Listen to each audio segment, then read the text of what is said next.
ነገሮችን እኮ በደንብ አንደርስታንድ ልታደርገኝ ፈቃደኛ ስላልሆንክ ነው እንጂ እኔ እኮ ጨቅጭቄ አላውቅም ማለት ነው። እኔ እኮ ሁሌ አንተን ለማስደሰት ነው፣ ሁሉ ጊዜም ያንተ የሳቅ ምንጭ ለመሆን ነው እንጂ የምሞክረው እኔ እንደዚህ አይነት ጨቅጨቃ ሰው አይደለሁም አይደል? እንዲያብሽ ስላጣውክ ወይም ደግሞ አንተን ከጎኔ ስለሌለ ልጎዳ እችላለሁ። ምክንያቱም ስለምወድና ስለማፈቅር ነው እንጂ የት ገባ የት ወጣ፣ ለምን እንደዚህ ያደረክ፣ ለምን በዚህ ገባህ ብዬ የምጨቀጭቅ ሰው አይደለሁም።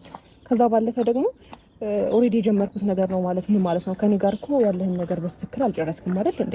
ሲጀመር ያመንሽኝ አይመስለኝም። በመጀመሪያ ደረጃ እኔ ሳወራ አሁን አዲስ ህይወት ጀምሬያለሁ ምናምን ስል ያመንሽኝ አይመስለኝም። ሄርሜላ እንድታምኚኝ ከፈለግሽ ደግሞ ነገ አምጥቼ አስተዋውቅሻለሁ። ችግር የለውም።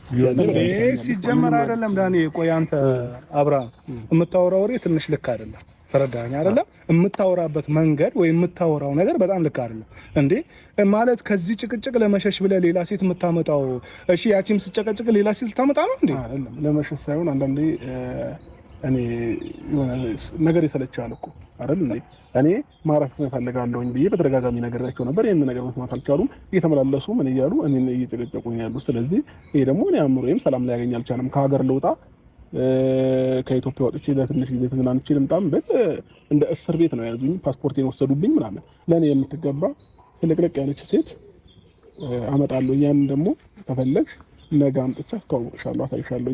ካላመንሽ ማለት ነው። ምናልባት እኔ እየፎገርኩሽና እየዋሸሁ ከመሰለሽ ነገ ወደ ሚዲያ ስለማመጣት ሁሉም ህዝቡ የሚያያት ይሆናል፣ አንቺም የምታያት ይሆናል።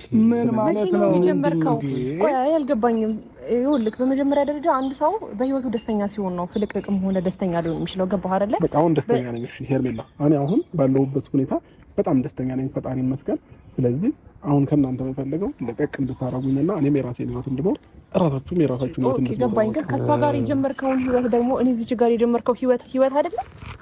አንተ እኮ አሞ ነው አይደል እንዴ ለኔ ቀለበት ያውለክልኝ አገባሻለሁ የሆነ ነገር የቋጨህበት ወይም ደግሞ ካንቺ ጋር ማልሆንበት ምክንያት አለ ብለህ ለምንድን ነው ለኔ ምክንያት ማትነግረኝ? ለዚህ ጉዳይ ነው ዳኒ እንትን አልከኝ። ይኸውልህ አብርሃም ምን መሰለህ አንተ አሁን መራቅ የምትፈልገው አብርሽ እኔ ምን መሰለህ አብርሃም ዛሬ ጠሮት ማንኛውም ምክንያት ወንድሜ ነው ጓደኛዬ ነው፣ ግን እየሄድክበት ያለው መንገድ ልክ አይደለም። ተረዳኸኝ? ልክ ካልሆነ እኔ ልውደቅበትና ልጎዳ፣ በቃ ችግር የለውም። በቃ አንተ ልክ እንዳልሆነ እንዴት ልክ አይደለም? ታዲያ እኔ ሰላም መበጥበጥና የኔ አእምሮ መረበሽ ነው እንዴ ልክ ይሆነው?